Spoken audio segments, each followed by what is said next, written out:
आप सभी को ज्ञान गंगा कोचिंग सेंटर में स्वागत है। Most welcome. चलिए देखिए, अभी जो हम लोग को क्लास जो चलेगा वो हम लोग को नया जो चैप्टर स्टार्ट हुआ है वो हम लोग को क्या स्टार्ट हुआ है, चैप्टर नंबर 11। और उस चैप्टर के नाम क्या है, बल तथा दाब, यानी बल और दाब। हम लोग इंग्लिश में इसको बोलते हैं फोर्स और प्रेशर। क्या बोलते हैं, फोर्स एंड प्रेशर। क्या बोलते हैं, फोर्स एंड प्रेशर। देखिए, इसके पहले मैं जो प्रीवियस क्लास लिया था दशहरा के, जो पहले मैं जो आपका चैप्टर खत्म किया था, उस चैप्टर का नाम था किशोरावस्था। क्या नाम था, किशोरावस्था। किशोरावस्था का एज कितना से कितना साल तक रहता है, कौन कौन बताएंगे, हैंडसम कीजिएगा। हैंडसम कीजिए तो कितना से कितना तक एज रहता है किशोरावस्था का, बताइए। हाँ बताइए बेटी, स्टैंड अप हो जाइए, बताइए।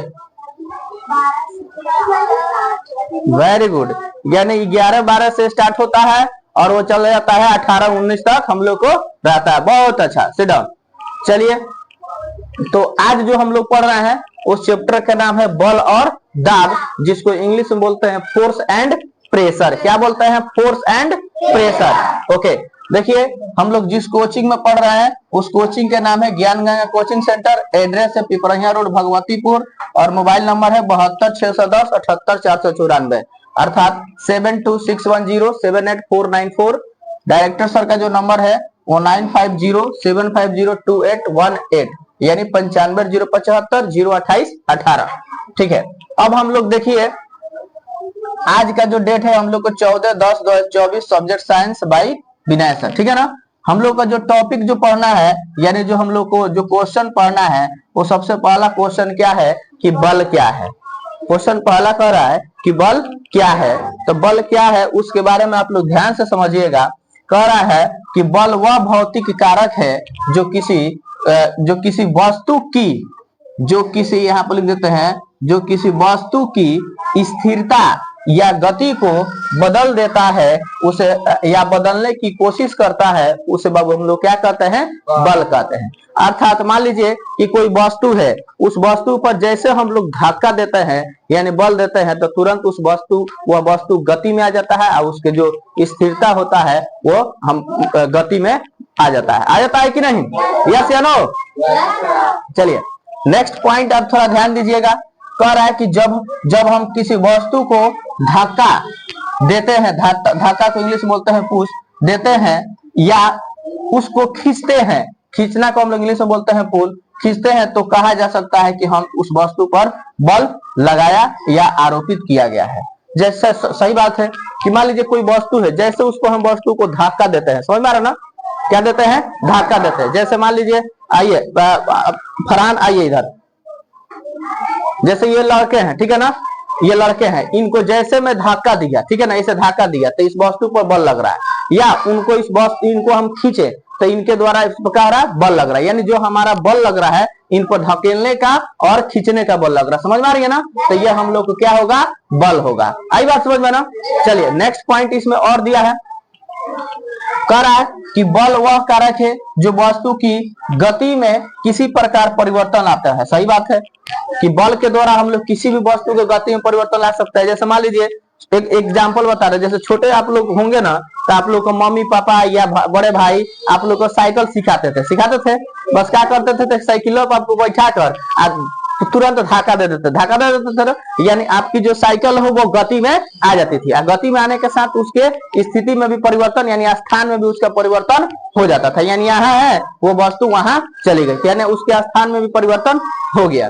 उसके बाद पॉइंट देखिए, फिर कह रहा है कि बल के कारण किसी वस्तु की आकार या आयतन भी बदल सकता है। सही बात है। जैसे सपोज मान लीजिए ये मार्कर है, ठीक है ना, ये मार्कर है, ठीक है ना, इस मार्कर को क्या करेंगे, हम इसको तोड़ देंगे। तो तोड़ देंगे तो सबसे पहले बात है कि इसका आकार बदल गया, दो टुकड़ा में हो गया छोटे छोटा, उसके बाद इसके साथ वॉल्यूम में परिवर्तन हो गया, यानी आयतन में भी परिवर्तन हो जाएगा। हुआ कि नहीं। तो बल के साथ किसी वस्तु के आकार और आयतन में भी परिवर्तन होता है, इस बात को याद रखना है। देखिए कल आपसे कोई भी क्वेश्चन आपसे पूछ सकती है कि बल के कारण किस किस चीज में परिवर्तन होता है, तो बल के कारण स्थान में परिवर्तन होता है, उसकी गति में परिवर्तन होता है, उसके आकार में परिवर्तन होता है, उसके आयतन में परिवर्तन होता है, बहुत सारे चीज परिवर्तन होता है। समझ में आ रहा ना। चलिए उसके बाद देखिए ये वाला हम लोग का पॉइंट था। फिर कह रहा है कि जब भी दो वस्तुओं के बीच परस्पर क्रिया होती है तो प्रत्येक वस्तु पर क्या होता है, एक बल लगता है। सही बात है। यानी कोई दो वस्तु है, जैसे मान लीजिए ये दो वस्तु है, ठीक है ना, ये हम लोग को दो वस्तु है, इस दोनों वस्तु पर हम ऐसा करेंगे तो इसके बीच कोई ना कोई बल लग रहा है ना, तो इस पर भी हम लोग को क्या हो रहा है, बल लग रहा है, ठीक है ना। उसके बाद देखिए नोट में थोड़ा ध्यान दीजिएगा, नोट वाला पॉइंट बहुत एग्जाम में पूछता है। कहता है कि बल का एस आई को हम लोग इंग्लिश में भी एस आई लिख दिया, हिंदी में भी लिख दिया है। बल का एस आई मात्रक न्यूटन होता है, जिसे हम लोग न्यूटन को एन के द्वारा सूचित करते हैं। क्या करते हैं, न्यूटन को एन के। देखिए आपके एग्जाम में पूछ सकता है कि निम्नलिखित में से कौन